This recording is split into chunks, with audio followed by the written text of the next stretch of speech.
Russia is burning, and this time it's not at the distant front lines of Donetsk or the trenches of Kharkiv. The flames are rising from the heart of Vladimir Putin's own empire in St. Petersburg, 1,000 kilometers away from Ukraine. Once called the Venice of the North, this city was meant to be untouchable, a symbol of Russian pride, culture, and safety. But now it has turned into a nightmare. The war that was supposed to stay far away has come home. It was the night of October 3rd. Residents of St. Petersburg were jolted awake by a deep rumble followed by a sudden orange glow piercing through their windows. Within minutes, sirens echoed across the Leningrad region. The Kirishi oil refinery, one of Russia's largest and most advanced, was engulfed in flames. Witnesses described a wall of fire stretching into the sky, while others recorded the sound of buzzing drones moments before the explosions. According to open-source analysts, those drones came from Ukraine, flying deep inside Russian territory for hours completely undetected. For Putin, this was more than a military strike. It was a symbolic humiliation. St. Petersburg is not just another Russian city. It is his birthplace, his political cradle, and the crown jewel of his regime, the so-called window to Europe, first envisioned by Tsar Peter the Great. For decades, the Kremlin presented it as a fortress of civilization, far from the chaos of war. But that illusion has been shattered overnight.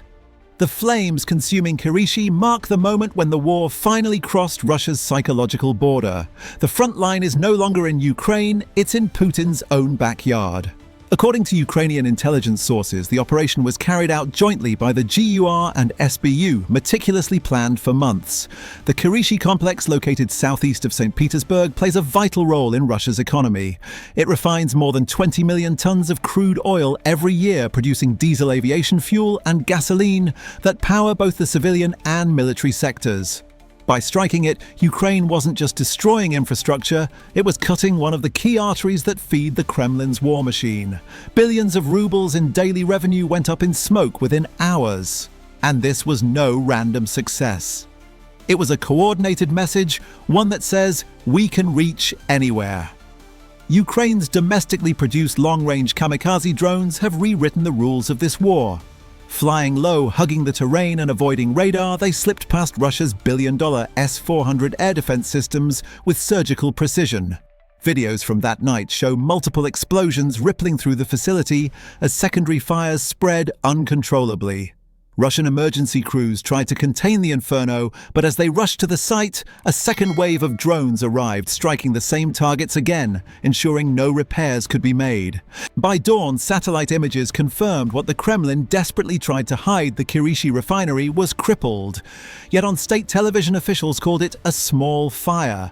But people in St. Petersburg knew better. They saw the sky glowing red.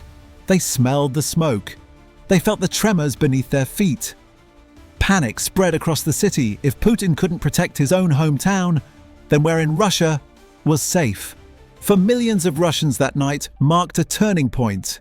The illusion of invulnerability that the war was somewhere else vanished in the light of the burning refinery. The fear once reserved for soldiers at the front has now reached ordinary citizens who wake up to explosions, power outages, and uncertainty. The once distant conflict has arrived at their doorstep. But this was only the beginning. What followed in the next 48 hours would expose not just Russia's vulnerability, but the complete collapse of its sense of control, turning the word panic into the new reality for millions. By the following morning, the streets of St. Petersburg were cloaked in a thick grey haze. The Kirishi oil refinery continued to smoulder with pillars of smoke rising like dark monuments against the sky. Emergency vehicles rushed back and forth, but their sirens could barely cut through the low hum of fear that had settled across the city. For years, St. Petersburg had been Russia's symbol of stability, refined European, untouched by war. But now every citizen staring at that smoke understood something had changed forever. The Kirishi complex was not just another industrial site. It was the beating heart of Russia's northern economy. Built with Western technology, modernized in 2017, it processed over 20 million tons of crude oil each year, nearly 7% of the country's refining capacity. Its output didn't simply fuel cars and planes. It powered an entire network of cities, factories, and military bases stretching from the Baltic coast to Moscow itself. Destroying it was like slicing through a major artery, the kind of wound a nation doesn't recover from easily. Open-source intelligence reports confirmed that the attack had been planned with surgical precision. Ukrainian-made kamikaze drones developed after months of battlefield adaptation flew low over forests, lakes and marshes to avoid radar. Traveling nearly 1,000 kilometers, they struck multiple points within the facility. Each hit appeared coordinated to cripple the most vital systems, high-pressure turbines, control centers, and fuel distillation units. Within minutes, fire engulfed the refinery. Hours later, satellite images revealed massive sections reduced to twisted steel. Russian state media tried to maintain its usual calm. Anchors spoke of a minor incident quickly brought under control. Yet citizens flooded social networks with footage of towering flames, desperate voices and sirens echoing through the night. The government's attempt to suppress the truth only fueled public disbelief. As videos spread, so did anxiety and anger. By the evening of October 4th, panic buying began. Long queues formed at gas stations not just in St. Petersburg, but in neighboring regions. People filled tanks, jerry cans, and even plastic bottles, fearing a sudden fuel shortage. The fear was not misplaced. With Kirishi offline, one of Russia's main suppliers of gasoline and diesel for the northwest was gone. Analysts from Reuters and DW later confirmed that the refinery's damage was catastrophic. The specialized turbines and compressors destroyed in the attack were Western-made, impossible for Russia to replace under current sanctions. Repairing or rebuilding them would take months, perhaps even years, and cost billions of dollars. Ukraine didn't just hit a refinery, wrote Jane's Defense Weekly, it struck a critical node in Russia's economic bloodstream. Meanwhile, Russian defense officials remained silent. The Ministry of Energy issued no official statement. Putin himself did not appear on camera. For ordinary Russians, this silence was deafening. On Telegram and VKontakte, rumors exploded. Was Moscow next? Could drones reach the capital? Was the war lost? At the same time, experts pointed to a deeper, more troubling reality. Russia's air defense system had failed completely. The S-400 and Panzer networks worth billions had proven powerless against slow, cheap and intelligent UAVs. St. Petersburg, the same city that hosts the Baltic Fleet's headquarters, had been left exposed. The psychological effect was devastating. If even the president's hometown wasn't protected, what chance did smaller cities have? The refinery attack was more than a physical blow. It was a strategic message written in fire. Ukraine had proven that distance no longer offered safety. The vast geography that once shielded Russia had become meaningless.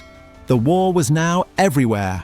And in the days that followed, that truth would manifest not only in destroyed infrastructure, but in the faces of ordinary Russians queuing for fuel, arguing in panic, and realizing for the first time that their homeland's stability was collapsing before their eyes. By the dawn of October 5th, panic had spread far beyond the burning refinery. Across Russia's northwest gas stations turned into flashpoints of desperation. What began as precaution quickly escalated into chaos. In St. Petersburg, queues of cars stretched for kilometers, snaking through intersections and blocking entire streets. Drivers honked, shouted and pleaded as attendants hung handwritten signs that read, "No gasoline." For a country that once prided itself on being one of the world's largest energy exporters, the sight was surreal. Russia, the so-called fuel superpower, was now running dry. The Kirishi attack had torn through the illusion of abundance. Regional governments scrambled to impose rationing. Each driver was allowed only 20 litres per car. Even that was uncertain. Many stations closed within hours, claiming they were waiting for new deliveries. But no trucks arrived. The crisis that began in Crimea months earlier, where half of all fuel stations had already shut down, was now spreading north like wildfire. In social media clips that the Kremlin could no longer censor fast enough, tempers boiled over. Fistfights broke out between frustrated motorists. Elderly men screamed at officials. Women wept as they tried to reach hospitals or schools. Videos filmed near Leningrad Oblast showed people sleeping in their cars overnight, unwilling to lose their spot in line. Those who could afford it turned to the black market, where gasoline in plastic canisters was sold for 3 to 4 times the normal price. Ordinary life began to crumble. Delivery services halted as couriers ran out of fuel. Buses skipped routes. Taxi fares tripled within days. Families living in the suburbs could no longer commute to work. Even ambulances and fire trucks were reported running on emergency reserves. DW Russian service reported that some hospitals were forced to cancel patient transfers due to lack of fuel, while Reuters quoted residents saying, "We haven't seen anything like this since the 90s." The psychological shock was immense. For years, Russians had watched the war on their television screens, faraway explosions, distant battlefields, and confident speeches from the Kremlin assuring them that everything was under control. But now the war had stripped them of something tangible, their ability to move to work, to live normally. The propaganda that once portrayed Putin as the protector of stability now felt like a cruel joke. Experts called it a collapse of confidence. The people's fear wasn't only about fuel, it was about the system itself. When a government can't provide gasoline, noted Al Jazeera English, it can't provide security either. The panic at the pumps became a metaphor for the unraveling of the state's authority. Citizens once obedient and silent began openly criticizing officials in queues, calling them liars. Even pro-Kremlin channels admitted that the supply chain had temporarily failed. In Moscow, officials tried to shift the blame, accusing logistical challenges and temporary refinery maintenance. But satellite images of the burning Kirishi complex told the truth no one could deny. The real problem was not logistics, it was destruction. Ukraine's drones had done what Western sanctions alone could not. They had paralyzed the heart of Russia's fuel system. The economic ripple effects were immediate. Inflation soared as transport costs doubled, food deliveries slowed, and supermarket shelves began to empty in some regions. Diesel shortages hit agriculture and construction. Small businesses started to close, unable to operate vehicles or generators. The Kremlin's narrative of strength and resilience was collapsing under its own weight. And in the midst of it all, ordinary Russians were left staring at the horizon, red with the glow of distant fires, asking themselves the same haunting question: if this is happening here in the president's own city, what comes next? The fear was no longer abstract. It was personal. It was visible in every trembling hand holding a fuel nozzle, every mother comforting her child in a darkened car, every worker wondering how to get home. Russia, once mighty and proud, was now gasping, and the panic was only beginning to spread south. By October 6th, Russia's crisis had evolved from panic to paralysis. What began as a fuel shortage was now a nationwide standstill. The hum of engines that once filled the streets of St. Petersburg, Moscow, and Kazan faded into eerie silence. Public buses idled at depots with empty tanks. Delivery trucks stood abandoned along highways. Even the once bustling Baltic ports at Luga and Primorsk slowed to a crawl, their storage tanks running dry. The heartbeat of Russia's logistics system had stopped. The effect rippled through every layer of society. In rural towns, farmers couldn't harvest or transport crops. In industrial zones, workers were sent home as generators failed and shipments stalled. A teacher in Vologda told BBC News Russia, "We can't even get heating oil for the schools. The children wear coats in class." Across the country, a bitter sense of déjà vu crept in, a flashback to the collapse of the Soviet Union when shortages turned daily life into survival. But this time the cause was not political reform or economic mismanagement. It was war, and a war that had finally circled back home. The social strain became visible everywhere. Taxi apps went offline as prices skyrocketed beyond what anyone could pay.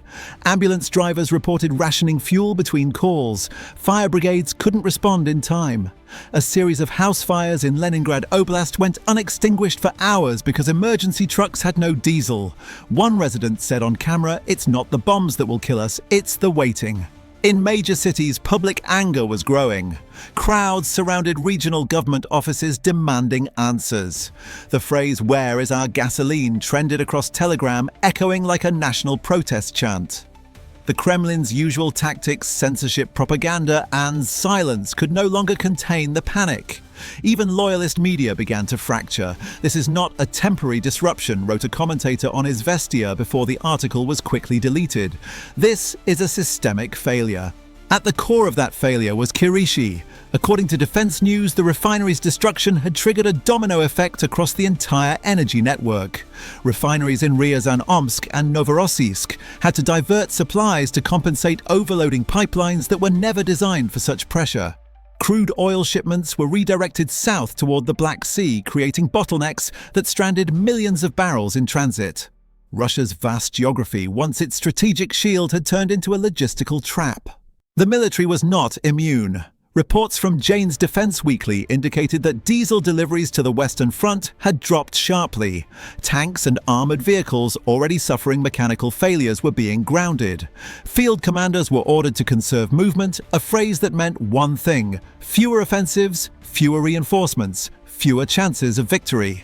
The great Russian war machine was grinding to a halt, not because of enemy fire, but because of empty fuel tanks. Meanwhile, morale among soldiers and civilians alike was collapsing. Videos surfaced of conscripts complaining about supply failures, their voices trembling with exhaustion and disbelief. Families back home struggling with rationed gasoline and skyrocketing prices began to question everything. "Why are we fighting?" asked one woman in a viral clip, "if we can't even heat our homes?" Her question resonated across the nation, cutting through layers of fear and propaganda. Psychologists in Moscow noted a rise in anxiety and depression cases, especially among those directly affected by the shortages. It's not just the lack of fuel, one analyst told DW, it's the loss of trust. People no longer believe their government can protect them. For decades, Putin had built his image on one promise: stability. But as lines grew longer and tempers shorter, that promise was turning to ash. In the midst of all this, the silence from the Kremlin grew heavier. No speeches, no televised visits, no reassurances. The president who once projected unshakable control now seemed absent from his own narrative. His absence became the loudest sound in the country. And yet amid this national paralysis, a more dangerous realization was emerging: that the crisis wasn't over. The Kirishi inferno was only one strike in a coordinated campaign.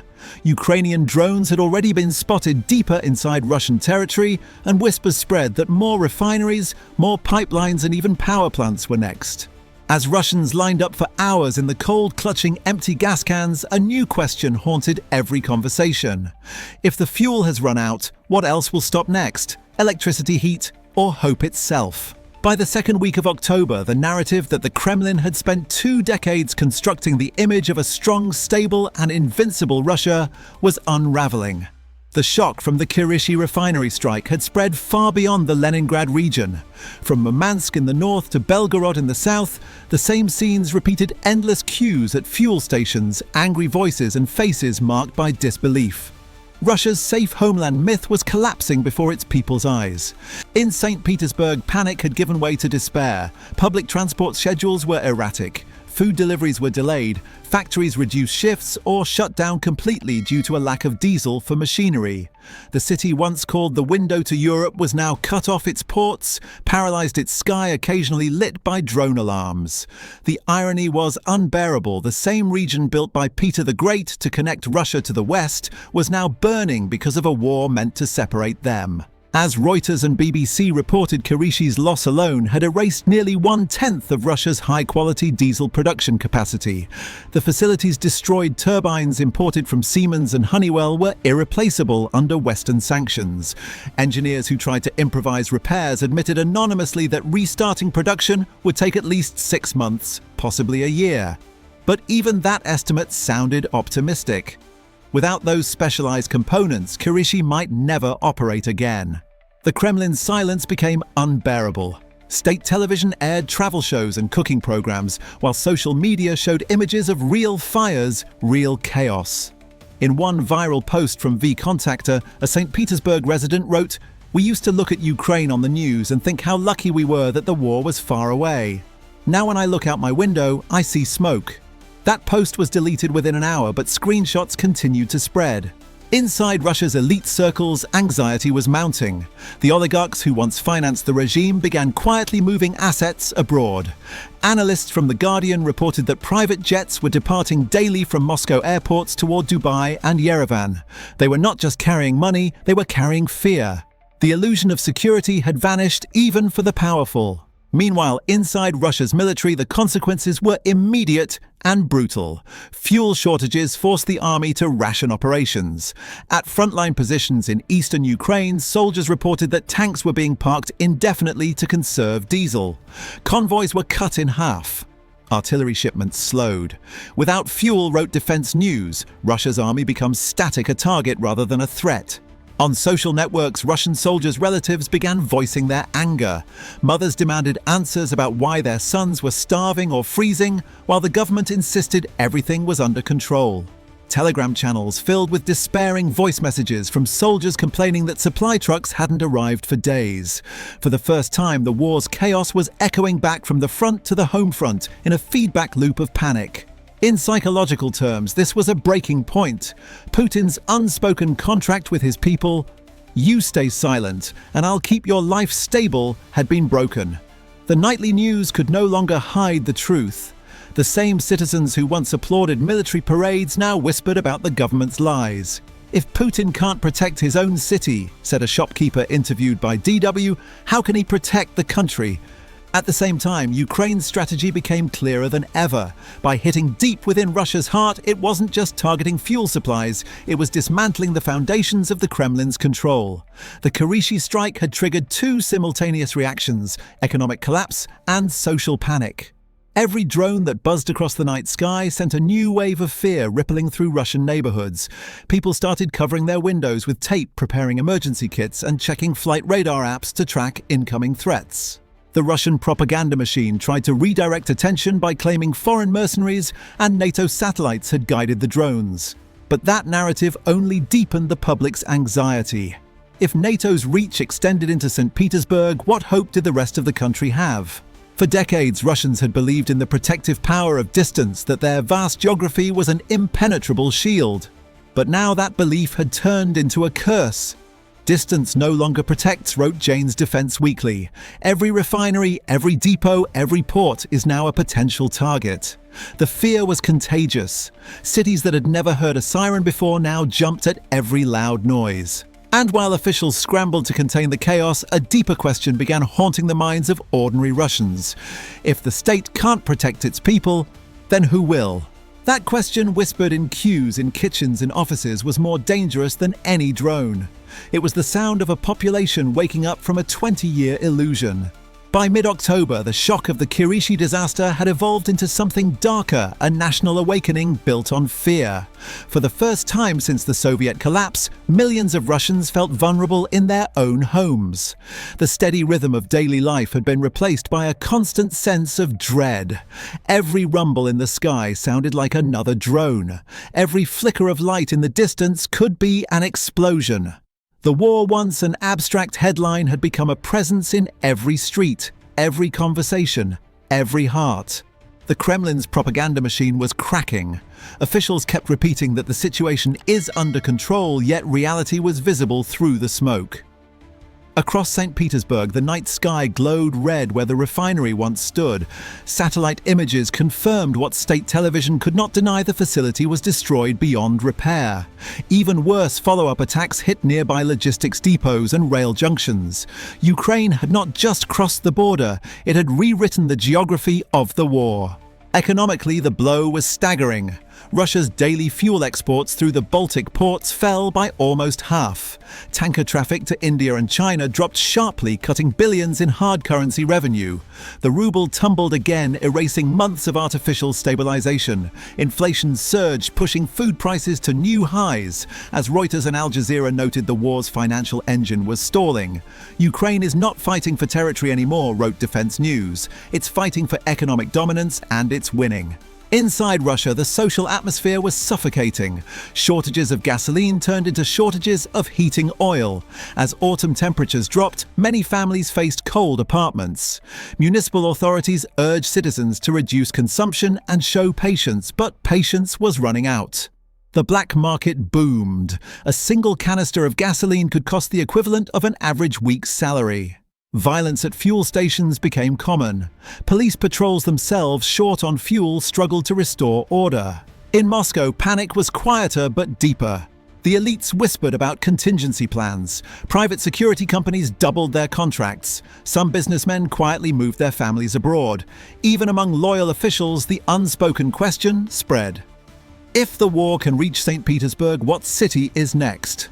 Meanwhile, in Ukraine, officials celebrated what they called the new phase of warfare. Kiev's strategy was clear: to hit Russia where it hurt most: its economy, its pride, its sense of safety. Every drone strike now carried two messages: a tactical one that destroyed resources, and a psychological one that destroyed confidence. The genius of this approach, according to Jane's Defense Weekly, was that it forced Moscow to fight, not just on the front lines, but inside its own borders. The battlefield, the report concluded, is now Russia itself. And that truth was sinking in. The myth of strategic depth, the belief that Russia's vast landmass guaranteed protection, had evaporated. 1,000 kilometers no longer mattered. Geography, once Moscow's greatest advantage, had become its greatest weakness. From the Urals to Siberia, from the Black Sea to the Baltic, every refinery, every power plant, every railway was now a potential target. The psychological toll was immense. In countless Russian homes, people asked the same haunting questions. Why are we at war? Why are our sons dying? Why are we running out of fuel in the richest energy country on Earth? For a regime built on control, these questions were more dangerous than any missile. Putin's silence became symbolic, an echo of leadership lost. His face, once omnipresent on television, faded from screens. The image of strength that had defined him for 2 decades was replaced by uncertainty. The more the government denied the crisis, the more the people saw through it. The war had exposed the regime's greatest fear: not Western weapons, but its own citizens losing faith. In the burned ruins of Kirishi, firefighters still poured water over smouldering metal, but the real fire now burned in the minds of millions. Russia's war machine was crippled, its economy bleeding, its people restless. The once mighty empire stood on the edge of a different kind of battlefield, one defined not by trenches, but by truth. And somewhere above the smoke-filled skies of St. Petersburg, the faint buzz of another drone reminded everyone that the war was far from over. Will Russia's leadership restore control? Or has the fire that began in Kirishi already spread too far to be contained? If you found this report insightful, share your thoughts below. What do you believe this turning point means for Russia's future? Don't forget to subscribe, turn on notifications, and stay with us as we continue to follow how this war now inside Russia itself reshapes the world.